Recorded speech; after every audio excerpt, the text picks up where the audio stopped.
ازيكم؟ يا رب تكونوا دايما بخير. انا مي. الحواوشي بقى من اسهل الاكلات اللي ممكن نعملها سريع على السريع كده ونتغدى. فهنحتاج لحمة، طماطم، وبصل، وفلفل اخضر حامي. انا دلوقتي معايا 2 كيلو لحمة، 2 الا ربع لحمة حمرا والربع التاني دهن. وهنحتاج البصل والطماطم والفلفل الاخضر الحامي على حسب كمية اللحم. يعني هتعملي كمية صغيرة هنقلل كمية البصل والطماطم والفلفل. تمام.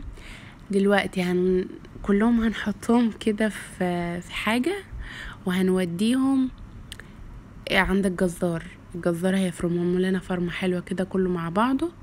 وبعدين هنجيبهم ان شاء الله ونحط لهم التوابل ونبدأ نحطهم في اللحمة، قصدي في العيش.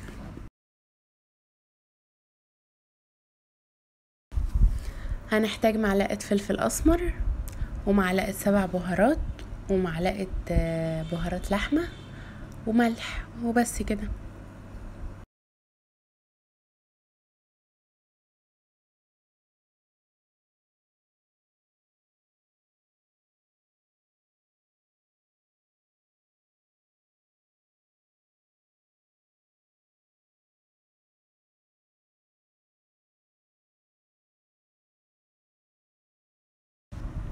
نبدأ بقى نخلطهم مع بعض، نعجنهم مع بعض كده، وبعدين هنحط معلقة شطة.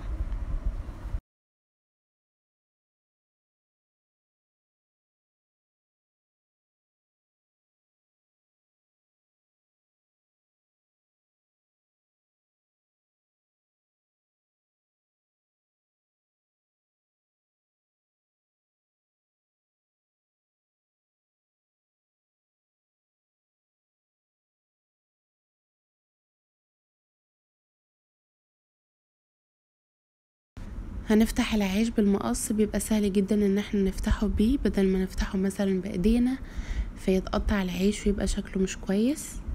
فنفتحه وهنبقى يعني هيبقى عامل زي الجيب كده، وهنبدأ بقى نكور اللحمة وندخلها في قلب العيش. دلوقتي واحنا بنسويها يعني بنفردها في العيش، هنحاول نفردها كويس قوي. ولو لقينا حتة اللحمة زيادة هنشيل.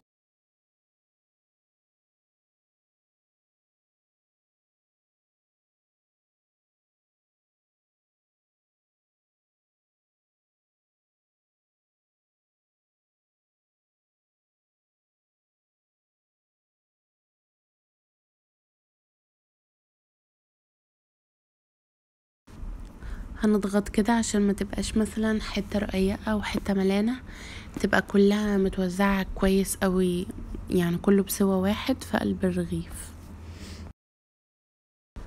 هخلص الكمية وبعدين هنبدأ بقى نجيب الصاج ونسويه.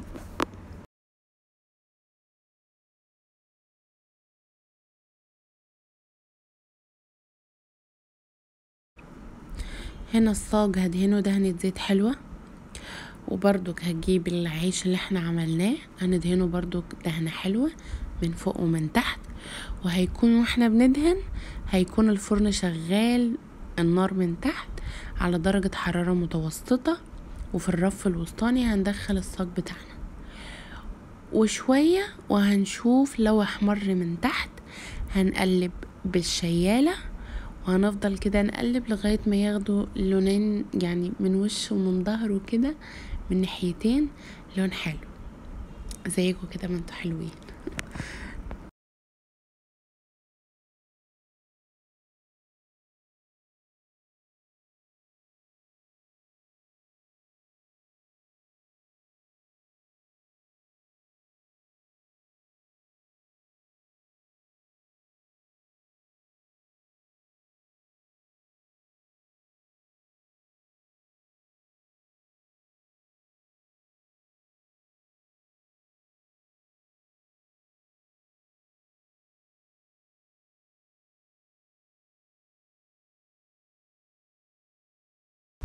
كده بقى بعد ما خلص شكله جميل قوي وبجد طعمه حلو قوي وعجب كل اللي في البيت.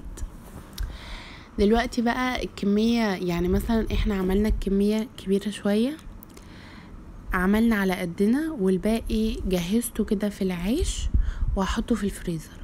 وقت ما نكون مثلا حد مش عاجبه الاكل اللي احنا مثلا ما حدش عاجبه الاكل اللي انا عاملاها، فبقوم مطلعه له الرغيفين واسويهم له يتغدى. دلوقتي اللحمه ما شاء الله مستويه وحمره حلو، وبألف هنا وشفا عليكم كلكم لو جربتوه.